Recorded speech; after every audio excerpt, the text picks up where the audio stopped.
नमस्कार दोस्तों। तो उत्तर प्रदेश का एक जिला है संभल, जहां से वायलेंस की खबरें आई और ये वायलेंस संडे के दिन हुआ था, जिसमें 4 लोगों की जान चली गई, कई सारे लोग घायल हैं। अब उत्तर प्रदेश में जो भारतीय जनता पार्टी की सरकार है वो ये क्लेम करती है कि हम जब भी रहते हैं सरकार में तो कम्युनल वायलेंस नहीं होता है। बट ऐसी कम्युनल वायलेंस की जो अगर आप इतिहास देखोगे तो कम्युनल वायलेंस सच में भारतीय जनता पार्टी ने काफ़ी कंट्रोल किया है उत्तर प्रदेश के अंदर में। बट ये पहला ऐसा इंसिडेंट सामने आ रहा है, क्योंकि इतना बड़ा डिसीजन राम जन्मभूमि का आया, उसके बाद एक पत्थर भी उत्तर प्रदेश में नहीं हिला, या पूरे भारत में ही कहीं एक भी पत्थर नहीं हिला। लेकिन अब ये वायलेंस कैसे हो गया है, तो इसकी पूरी स्टोरी समझने की कोशिश करते हैं। संभल में एग्जैक्टली क्या हुआ है, इसका लीगल एंगल क्या है, उसको भी समझने की कोशिश करते हैं। अब देखो, उत्तर प्रदेश का जिला है संभल और वहाँ पर दोनों तरफ से अपना एक मुस्लिम पक्ष है। कहा गया कि मुस्लिम पक्ष द्वारा पत्थरबाजी की गई। जो फुटेजेस सामने आ रही, जो वीडियो सामने आ रहे हैं, उसमें मुस्लिम पक्ष दिख भी रहा है पत्थरबाजी करते हुए। सर्वे की टीम पहुंची हुई थी वहां पर मस्जिद का सर्वे करने। मैं पूरी स्टोरी बता दूंगा, आपको कनेक्ट कर दूंगा अभी क्या क्या हुआ है, कैसे कैसे चीज़ें बढ़ी हैं वहां पर। तो सर्वे की टीम मस्जिद पहुंची थी, वो सर्वे कर रही थी। मुस्लिम पक्ष ने उनके ऊपर पत्थरबाजी की। अब मुस्लिम पक्ष का ये कहना है कि पुलिस ने गोली मार दी 4 लड़कों को। और पोस्टमार्टम की रिपोर्ट जो आई, रिपोर्ट तो अभी आई नहीं है वैसे बाहर, लेकिन रिपोर्ट्स ये आ रही है कि पोस्टमार्टम रिपोर्ट में ऐसा है कि 315 बोर की गोली लगी है उन लड़कों को। जो 315 बोर की जो गोली होती है वो कट्टे, देसी कट्टे में इस्तेमाल की जाती है। पुलिस के पास 9mm की पिस्टल होती है, तो इस वजह से पुलिस कैसे गोली मार सकती है। मुस्लिम पक्ष का कहना है कि पुलिस के पास हमने देसी कट्टा देखा है, जो उनके वकील का बहुत बयान जो फेमस हुआ है। तो पूरे मामले को समझने की कोशिश करते हैं, कौन क्या आरोप लगा रहा है उसको समझते हैं। और इसकी जो सबसे खास बात है कि जो इसका लीगल एंगल है, सबसे पहले तो उसको समझना पड़ेगा, क्योंकि यहां पर मुस्लिम पक्ष ने कोर्ट के ऊपर भी सवालिया निशान खड़े किए हैं कि कोर्ट कैसे इतना जल्दी कोई डिसीजन पर आ सकता है, कैसे सर्वे करने का ऑर्डर दे दिया, प्लेसेस ऑफ वर्शिप एक्ट का नाम लिया गया, और भी कई सारे एक्ट इसमें इन्वॉल्व हैं। तो उसको समझने की कोशिश करते हैं, सबसे इंपॉर्टेंट तो वो है। अब देखो हुआ क्या, सबसे पहले मामला शुरू कहां से होता है। नवंबर 19 से मामला शुरू होता है। नवंबर 19 को एक पिटीशन फाइल की गई हिंदू पक्ष द्वारा, और वो पिटीशन जो फाइल की गई उसमें यह कहा गया कि भाई एक जगह है संभल के अंदर में जिसका नाम है चंदौसी, और उसी चंदौसी में एक मस्जिद है जिसका नाम है शाही मस्जिद।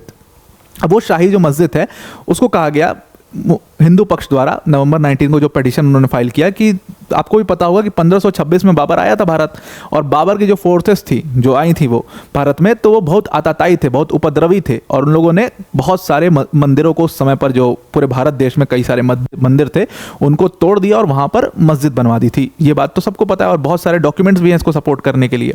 तो उस पिटीशन में यही चीज़ क्लेम की गई है कि 1526 में जब बाबर आया था तो उसने ये जो यहाँ पर एक मंदिर हुआ करता जिसका नाम था हरिहर मंदिर, उसको तोड़ दिया था, इस हरिहर मंदिर को, और उसको तोड़ करके बाबर ने उसमें वहां पर एक मस्जिद बनाया, इसी का नाम शाही मस्जिद है। तो ये शाही मस्जिद जो है, इसमें हिंदूज का भी राइट है, और इसमें आपको सर्वे करवाना चाहिए कि यहाँ पर मंदिर पहले हुआ करता था, और फिर इसमें डिसीजन देना चाहिए, और कोर्ट में ये मामला पूरा पहुंचा। अब उस सेम डे कोर्ट ने क्या किया कि नवंबर 19 को ही एक कमेटी का गठन किया। अब पहले सबसे पहले कि इस कोर्ट में, इसमें जो पिटीशन फाइल किया गया हिंदू पक्ष द्वारा, उस पिटीशन में कौन कौन लोग शामिल थे। तो हिंदू पक्ष में से जो पिटीशन फाइल किया गया उसमें मेन जो है उनका नाम है हरिशंकर जैन। तो ये जो एडवोकेट हैं हरिशंकर जैन, यही ज्ञानवापी जो मॉस्क केस चल रहा है ना अभी फिलहाल, जो अभी ऑनगोइंग केस है ज्ञानवापी का, उसमें भी यही लॉयर हैं। तो काफ़ी इंपॉर्टेंट व्यक्ति हैं। उसके साथ इसमें महंत ऋषि राजगिरी भी थे। महंत ऋषि राजगिरी जो है वो कल्की देवी टेम्पल के महंत हैं संभल में ही।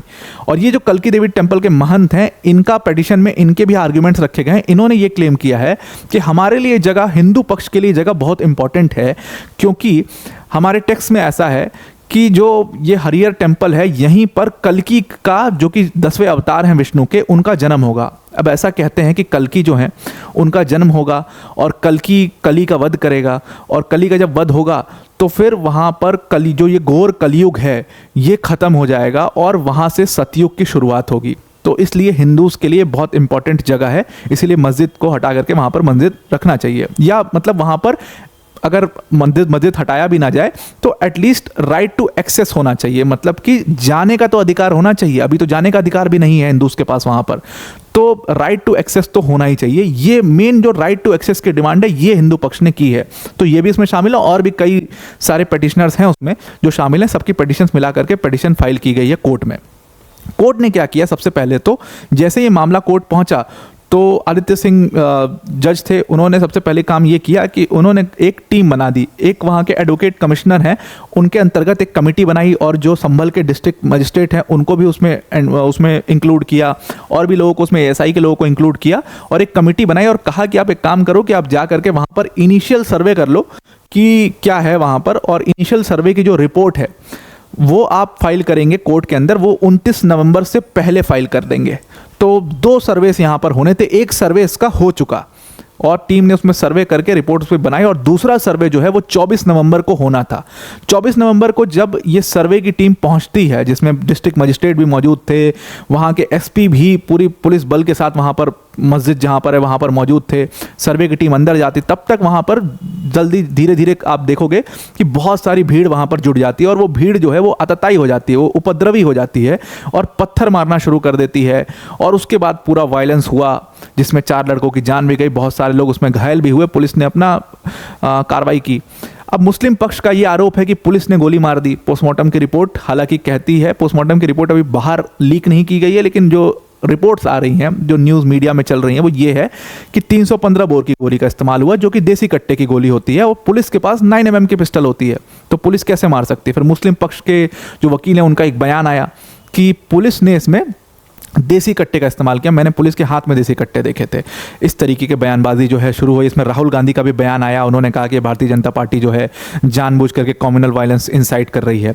समाजवादी पार्टी के सांसद है वहाँ पर, शफीकुर रहमान बर्क नाम है जिसका, शफीकुर रहमान बर्क जो है उसके ऊपर भी एफआईआर वहाँ पर दर्ज की गई है। शफीकुर रहमान बर्क के ऊपर एफआईआर दर्ज की गई है कि इन्होंने उस कम्युनल वायलेंस को इंसाइट किया, और मुस्लिम पक्ष जो इतनी जल्दी जुटा वहाँ पर, और वहाँ के एसपी का भी यही बयान है कि जैसे हथियार थे उनके पास, ऐसा लग रहा था कि लोग पूरी तैयारी से बैठे हुए थे कि जब सर्वे की टीम आएगी तो अटैक कर देंगे इनको, तो वो तैयारी दिख रही थी। और इतने सारे ईंटें पत्थर कहाँ से वहाँ पर आ गए, सबसे बड़ा सवाल ये था। कुछ चाकू वाकू भी मिली है, कुछ अजीब तरीके के कुछ चाकू वगैरह भी दिखा रहे थे एसपी जो है न्यूज़ में, कि ये लोग पूरी तैयारी से बैठे हुए थे।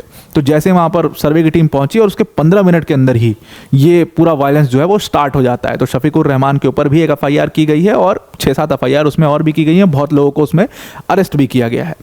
अब आते हैं लीगल एंगल पर कि मुस्लिम पक्ष क्या क्लेम कर रहा है और हिंदू पक्ष का जो लीगल एंगल वो क्या है। हिंदू पक्ष ये क्लेम कर रहा है, सबसे पहली चीज़ तो मैंने आपको बताई कि वो कोर्ट गए, उन्होंने कहा कि 1526 में बाबर आया था और बाबर ने कई सारे मंदिरों को डिस्ट्रॉय किया था, और वहाँ पर मस्जिदें बाद में बनाई गई थी। बाबर का देखो पूरा कार्यकाल जो है वो भारत में 4 साल का ही था, 26 में आया था और 30 में ख़त्म। तो 1526 तक में वो एंटर किया और 1530 में वो ख़त्म हो गया। तो इन 4 सालों में, लेकिन इन 4 सालों में उसने बहुत ही हज़ारों मंदिरों को उसने तोड़ा था। उसके कई सारे लेफ्टिनेंट्स थे इसके काम के लिए। तो इसी तरीके का एक लेफ्टिनेंट था जो उत्तर प्रदेश में उस समय काम कर रहा था, 1527 से 28 में, हिंदू बेग नाम था उसका। तो हिंदू बेग ने क्या किया कि इस हरिहर मंदिर को डिस्ट्रॉय कर दिया और इसकी जगह पर उस शाही मस्जिद को बनवाया संभल के अंदर में। संभल एक बहुत पुराना शहर है, और इसको सपोर्ट करने के लिए अपने इस आर्ग्यूमेंट को हिंदू पक्ष ने 2 टेक्स्ट का यहाँ पर हवाला दिया। एक तो हवाला दिया बाबरनामा का कि उसमें आपको इस पॉइंट पेज नंबर पे आपको इससे रिलेटेड इन दोनों हरिहर टेम्पल और उससे रिलेटेड ये जो मस्जिद है उसका रिलेशन आपको मिल जाएगा। दूसरा उन्होंने सपोर्ट लिया है ऐन अकबरी का कि उसमें भी इसका मेंशन है। और एक उन्होंने एएसआई की एक 150 साल पुरानी रिपोर्ट है इसी एरिया के ऊपर, वो 150 साल पुरानी रिपोर्ट को भी उन्होंने अपना बेस बनाया है कि इस एएसआई की 150 साल पुरानी जो रिपोर्ट है इसमें ऐसा ऐसा आ रहा है। इस तरीके से उन्होंने तमाम 150 साल पुराना कोई डॉक्यूमेंट है उसको एएसआई ने मतलब सही माना उस डॉक्यूमेंट को, और उस डॉक्यूमेंट में भी उसका जिक्र है। तो ये 3 चीज़ों के बेस पर हिंदू पक्ष ने अपना पिटीशन फाइल किया, और उसी को देखते हुए कोर्ट ने एक सर्वे करने, इनिशियल सर्वे करने के लिए टीम को वहाँ पर भेजा। अब मुस्लिम पक्ष का क्या कहना है इसमें? मुस्लिम पक्ष इसमें सीधा सीधा जो हेल्प ले रहा है, जो अपने आर्गुमेंट को बेस कर रहा है, वो कर रहा है प्लेसेस ऑफ वर्शिप एक्ट 1991 के ऊपर। अब ये क्या वाला है इसको समझ लेते हैं। ये प्लेसेस ऑफ वर्शिप एक्ट 1991 जो है ये बेसिकली सेफगार्ड करता है उन टेम्पल्स या मॉस्क को, मतलब मस्जिदों को और मंदिरों को सेफगार्ड करता है, या कोई भी जो प्लेस ऑफ वर्शिप है, जैसे इसका नाम से ही आपको लग रहा होगा, उनको सेफगार्ड करता है कि आप उसका नेचर नहीं बदल सकते हो। अगर 1947 में वो मॉन्यूमेंट था, वो एग्जिस्ट करता था, तो और वो प्लेस ऑफ वर्शिप है, तो आप उसका नेचर नहीं चेंज कर सकते। उसका मतलब ये है कि अगर मस्जिद है तो आप उसको ये नहीं कह सकते, कोर्ट नहीं ये नहीं जा सकते कि पहले यहाँ पर मंदिर था अब इसको हटाओ और मंदिर बनाओ, या अगर कोई मंदिर है तो इसको हटाओ यहाँ पर मस्जिद बनाओ। आप कोर्ट में जाकर के ऐसे नहीं कह सकते। ये प्लेस ऑफ वर्शिप एक्ट 1991 कहता है। अब आप कहोगे तो फिर ये राम जन्मभूमि वाला जो केस हुआ था उसके ऊपर अप्लाई क्यों नहीं किया गया? तो देखो, राम जन्मभूमि जो केस था वो ऑलरेडी इस एक्ट को पास ही इसीलिए किया गया था कि कोई कम्युनल वायलेंस आगे से ना हो, क्योंकि राम जन्मभूमि में थोड़ा छुटपुट वायलेंस हो चुके थे। कांग्रेस की सरकार थी, कांग्रेस की सरकार ने ये एक्ट पास किया था और राम जन्मभूमि का केस ऑलरेडी इस एक्ट के पास होने से पहले कोर्ट पहुंच चुका था, पिटीशन उसमें दायर हो चुकी थी। तो इसलिए ये पूरे एक्ट में स्पेसिफिकली राम जन्मभूमि केस को एग्जेम्प्ट कर दिया गया कि उनके उस केस के ऊपर अप्लाई नहीं होगा, लेकिन आगे से सारी चीज़ों के ऊपर अप्लाई होगा। अब जो इसका कॉन्ट्रडिक्शन तो ये कह रहा है मुस्लिम पक्ष कि भाई प्लेसेस ऑफ वर्शिप एक्ट जब कहता है कि उसका नेचर चेंज नहीं किया जा सकता है, तो at the first place court ने सर्वे करने का ऑर्डर ही कैसे दे दिया और इस पिटीशन को एक्सेप्ट ही क्यों किया? ये तो पहले ही खारिज कर देनी चाहिए कोर्ट को। अब हिंदू पक्ष इसमें अपना लीगल बैकिंग दे रहा है और उसमें कोर्ट की जो लीगल बैकिंग, जो लीगल रीजनिंग आने वाली है वो भी क्या आने वाली मैं आपको बताता हूँ। एक और एक्ट इसमें इन्वॉल्व होता है, प्लेसेस ऑफ वर्शिप एक्ट के पहले का एक्ट है जिसका नाम है ancient monuments and archaeological sites and remains act 1958। काफ़ी लंबा नाम है इसका।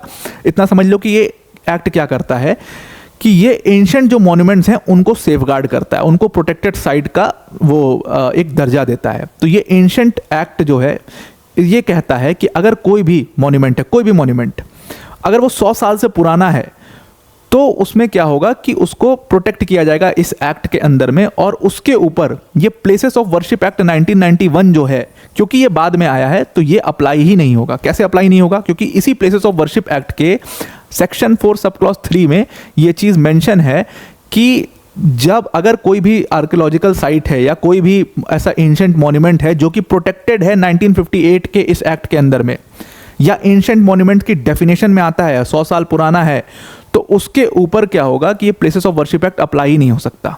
ये रीजनिंग उसमें दी जा रही है। इसीलिए कहा जा रहा है, इसीलिए कोर्ट ने सर्वे का, इनिशियल सर्वे का भी ऑर्डर दे दिया। अब देखो, कोर्ट को तो पता करना पड़ेगा ना, कोर्ट में कोई मामला गया है तो कोर्ट को तो ये पता करना पड़ेगा ना कि ये 100 साल पुराना है, कि ये 50 साल पुराना है, कि ये 20 साल पुराना है, ये एक्चुअल में ये मस्जिद जो है या ये मंदिर जो है या ये जो भी मॉन्यूमेंट है ये कितने साल पुराना है। ये कोर्ट को पता करने के लिए तो सर्वे कराना पड़ेगा। उसी इनिशियल सर्वे के लिए कोर्ट ने टीम भेजी थी और कहा था कि जल्दी से सर्वे की रिपोर्ट फाइल करिए, तब जा करके इसके ऊपर कार्रवाई शुरू कर पाएंगे। मतलब कि कोर्ट ये पूरी प्रोसीडिंग शुरू होगी 29 नवंबर से। तो एक्चुअल में कोर्ट ये नहीं कह रहा है कि हाँ हमने मान लिया कि हाँ मंदिर है और सर्वे कराओ और इसको हटा दो, मस्जिद को हटाओ। कोर्ट ये कह रहा है कि ये इनिशियल सर्वे है और सबसे पहले तो हमें ये देखना पड़ेगा कि क्या 1958 के इस एक्ट के अंदर में ये प्रोटेक्टेड है क्या, तब हमें पता लगेगा कि places of worship act actual में इस पे अप्लाई भी हो सकता है कि नहीं हो सकता है। क्योंकि अगर इसके अंदर प्रोटेक्टेड है तो फिर तो ये अप्लाई ही नहीं होगा और फिर मुस्लिम पक्ष का जो पूरा बेस है अपना worship places of worship act 1991 का, वही खत्म हो जाएगा। तो ये पूरा मामला है जो कोर्ट, ये उसका पूरा लीगल एंगल है। अब हालांकि कोर्ट का जो अगली सुनवाई है वो 29 नवंबर को होनी है, उसमें कोर्ट अपनी जो जजमेंट है वो देगा, उसमें बताएगा कि आगे इसमें क्या होगा। कुछ लोगों ने इसमें रिक्वेस्ट किया सुप्रीम कोर्ट से इंटरवीन करने के लिए। अब ये places of worship act actual में बहुत ही ज़्यादा, मतलब ये काफ़ी ज़्यादा कंट्रोवर्सी इसमें रहा है ये एक्ट। इस एक्ट में ऐसी ऐसी धाराएं हैं इसलिए इसकी कॉन्स्टिट्यूशनैलिटी को भी चैलेंज किया गया है। जैसे इसमें एक सेक्शन है सेक्शन 7, इसमें सिर्फ 7 सेक्शन है इस पूरे एक्ट में। इसको बनाया इसीलिए गया था, कांग्रेस की सरकार थी, इसको बेसिकली बनाया इसीलिए गया था कि उस समय जो चल रहा था मंदिर और मस्जिद का, जो कई सारे विवाद बाद में खड़े हुए वो सब चल रहे थे, उसको रोकने के लिए इसको बनाया गया था। कांग्रेस की सरकार ने इसको पास कर दिया था। इसमें एक सेक्शन है सेक्शन 7 जो ओवरराइडिंग इफेक्ट दे देता है इसको। इस एक्ट को कहता है कि इस एक्ट के बाद अगर कोई भी और लॉ बनता है या कोई भी और लीगल डॉक्यूमेंट पाए जाते हैं इस चीज़ से रिलेटेड, तो उसके ऊपर ये ओवरराइड करेगा। मतलब कि प्लेसेस ऑफ वर्शिप एक्ट को माना जाएगा, उस लीगल डॉक्यूमेंट को या उस लॉ को नहीं माना जाएगा जो इसके बाद आया है। ये चीज़ कहता है, तो ये इसको ओवरराइडिंग इफेक्ट भी देता है और ये बहुत कंट्रोवर्शियल भी रहा है। इसको एक मामले में चैलेंज किया गया, वो अभी पेंडिंग है मामला सुप्रीम कोर्ट में। 2020 का मामला है, Ashwini Kumar Upadhyay versus Union of India. आप जाके सर्च करना, इसमें उस प्लेसेस ऑफ वर्शिप एक्ट को, इसी केस में अश्विनी कुमार उपाध्याय ने चैलेंज किया है कि ये प्लेसेस ऑफ वर्शिप एक्ट की मतलब उसकी कॉन्स्टिट्यूशनैलिटी को चैलेंज किया है कि ये इसको नॉन अनकॉन्स्टिट्यूशनल कर देना चाहिए कोर्ट को। हालांकि वो मामला अभी तक पेंडिंग है, अभी तक लास्ट सुनवाई 2023 में हुई थी, उसके बाद तक अभी तक हो नहीं पाई है। तो उसमें आप जा करके सर्च कर सकते हो, काफ़ी कंट्रोवर्शियल एक्ट भी है ये। तो ये पूरा मामला था संभल वायलेंस का। आई होप आपको समझ में आ चुका होगा। अब वीडियो को एंड करने से पहले अनअकैडमी टीम की तरफ से एक छोटी सी अनाउंसमेंट है। देखिए, अनअकैडमी ने अपने 2 प्रोग्राम्स लॉन्च किए हैं 2026 और 2027 के लिए। ये उनके प्राइसेस हैं, आपको दिख रहे होंगे। अगर आपको ये प्राइसेस ज़्यादा लग रहे हैं तो आपके पास एक बहुत अच्छी अपॉर्चुनिटी है कि आप इन कोर्सेज को सिर्फ 1200 रुपये पर मंथ की EMI पर भी ले सकते हो।